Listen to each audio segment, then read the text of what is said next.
बोलो भक्त और भगवान की जय, सभी संतों की जय। मेरे गुरुदेव श्री रामभद्राचार्य जी महाराज की जय। आप सुन रहे हैं भगवान की माया को जीत लेने वाले भक्तों की कथा। आपने पिछले एपिसोड में श्री दक्ष जी की कथा सुनी और महर्षि श्री सरवंग जी की कथा सुनी। अब आप श्री संजय जी की कथा सुनेंगे। बोलो संजय जी महाराज की जय, भक्त संजय की जय। श्रीमद् भगवत गीता में संजय प्रधान व्यक्ति हैं। संजय के मुख से ही श्रीमद् भगवत गीता धृतराष्ट्र ने सुनी थी। संजय विद्वान गावलगण नामक सूत के पुत्र थे। ये बड़े शांत, शिष्ट, ज्ञान विज्ञान संपन्न, सदाचारी, निर्भय, सत्यवादी, जितेंद्रिय, धर्मात्मा, स्पष्टभाषी और श्री कृष्ण के परम भक्त तथा उनको तत्व से जानने वाले थे। अर्जुन के साथ संजय की लड़कपन से मित्रता थी। इसी से अर्जुन के उस अंतःपुर में जहाँ अभिमन्यु और नकुल सहदेव का भी प्रवेश निषिद्ध था, संजय को प्रवेश करने का अधिकार था। जिस समय संजय कौरवों की ओर से पांडवों के यहाँ गए थे, उस समय अर्जुन और भगवान श्री कृष्ण अंतःपुर में थे। वहीं देवी द्रौपदी और महाभागा सत्यभामा जी भी थीं। संजय ने वापस जाकर वहां का वर्णन सुनाते हुए धृतराष्ट्र से कहा था, मैंने अर्जुन के अंतःपुर में जाकर देखा कि भगवान श्री कृष्ण अपने दोनों चरण अर्जुन की गोद में रखे हुए हैं तथा अर्जुन के चरण द्रौपदी और सत्यभामा की गोद में हैं। अर्जुन ने बैठने के लिए एक सोने का पाद पीठ पैर रखने की चौकी मेरी ओर सरका दी। मैं उसे हाथ से स्पर्श करके जमीन पर बैठ गया। उन दोनों महापुरुषों को इस प्रकार अत्यंत प्रेम से एक आसन पर बैठे देखकर मैं समझ गया कि ये दोनों जिनकी आज्ञा में रहते हैं, उन धर्मराज युधिष्ठिर के मन का संकल्प ही पूरा होगा। महाभारत युद्ध आरंभ होने से पूर्व त्रिकालदर्शी भगवान व्यास ने धृतराष्ट्र के पास जाकर युद्ध का अवश्यंभावी होना बतलाते हुए यह कहा कि यदि तुम युद्ध देखना चाहो तो मैं तुम्हें दिव्य दृष्टि देता हूँ। धृतराष्ट्र ने अपने कुल का नाश देखने की अनिच्छा प्रकट की, पर श्री वेद व्यास जी जानते थे कि इससे युद्ध की बातें जाने सुने बिना रहा नहीं जाएगा। अतएव वे संजय को दीप दृष्टि देकर कहने लगे कि युद्ध की सब घटनाएं संजय को मालूम होती रहेंगी। वह दिव्य दृष्टि से सर्वज्ञ हो जाएगा और प्रत्यक्ष परोक्ष या दिन रात में जहाँ जो कोई घटना होगी, यहाँ तक कि मन में चिंतन की हुई भी बातें, सारी बातें संजय जान सकेगा। तदनुसार संजय ने पहले दोनों ओर की सेनाओं का वर्णन करके फिर गीता सुनाना आरंभ किया। गीता भीष्म पर्व के 25वें 42वें अध्याय तक 25वें से 42वें अध्याय तक है। इसके बाद जब कौरवों के प्रथम सेनापति भीष्म पितामह 10 दिनों तक घमासान युद्ध करके 1 लाख महारथियों को अपार सेना सहित वध करने के उपरांत अर्जुन के द्वारा आहत होकर सरसैया पर पड़ गए, तब संजय ने आकर यह समाचार धृतराष्ट्र को सुनाया। तब भीष्म के लिए शोक करते हुए धृतराष्ट्र ने संजय से युद्ध का सारा हाल पूछा। महर्षि व्यास, संजय, विदुर और भीष्म आदि कुछ ही ऐसे महानुभाव थे जो भगवान श्री कृष्ण के यथार्थ स्वरूप को पहचानते थे। धृतराष्ट्र के पूछने पर संजय ने कहा था कि मैं स्त्री पुत्र आदि के मुंह में पड़कर अविद्या का सेवन नहीं करता। मैं भगवान के अर्पण किए बिना वृथा धर्म का आचरण नहीं करता। मैं शुद्ध भाव और भक्ति योग के द्वारा ही जनार्दन श्री कृष्ण के स्वरूप को यथार्थ जानता हूँ। भगवान का स्वरूप और पराक्रम बतलाते हुए संजय ने कहा, उदार हृदय श्री वासुदेव के चक्र का मध्य भाग 5 हाथ विस्तार वाला है, परंतु भगवान के इच्छा अनुसार वह चाहे जितना बड़ा हो सकता है। वह तेज पुंज से प्रकाशित चक्र सबके सारासार बल्कि था लेने के लिए बना है। वह कौरवों का संहारक है और पांडवों का प्रियतम है। महाबलवान श्री कृष्ण ने लीला से ही भयानक राक्षस नरकासुर, शंखासुर, अभिमानी कंस और शिशुपाल का वध कर दिया।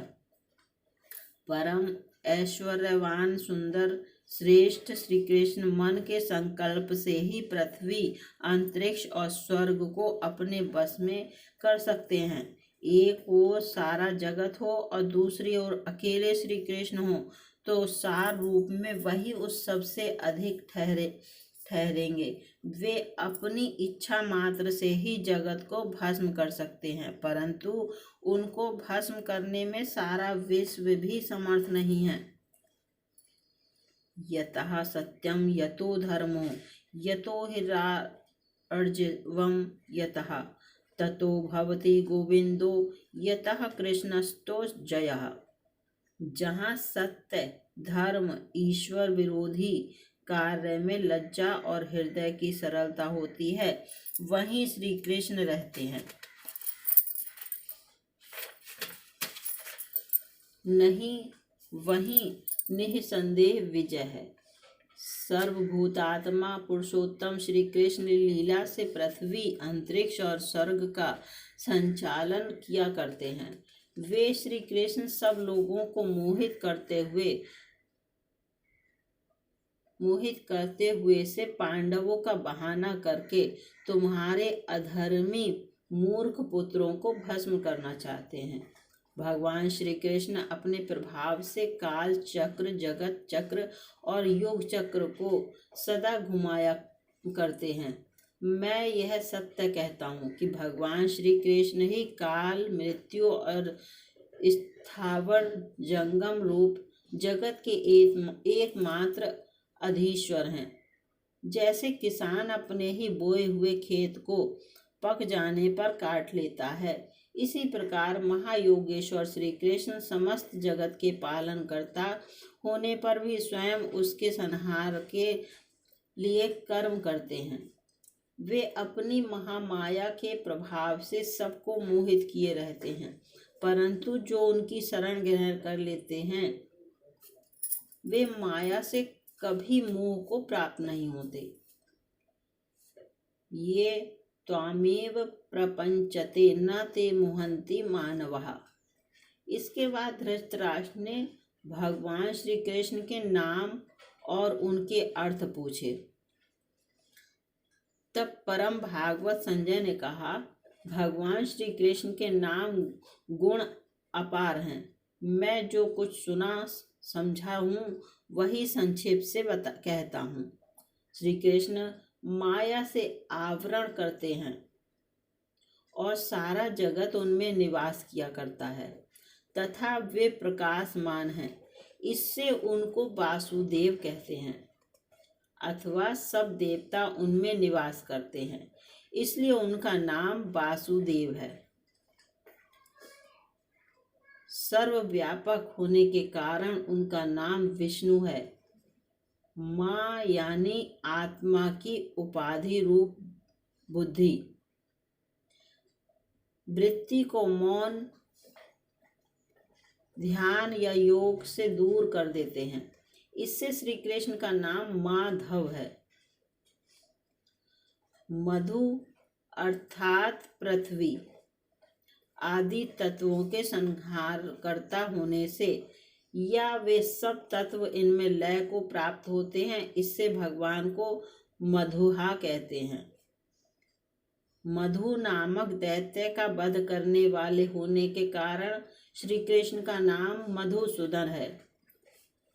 कृषि शब्द सत्तावाचक है और ण सुखवाचक है।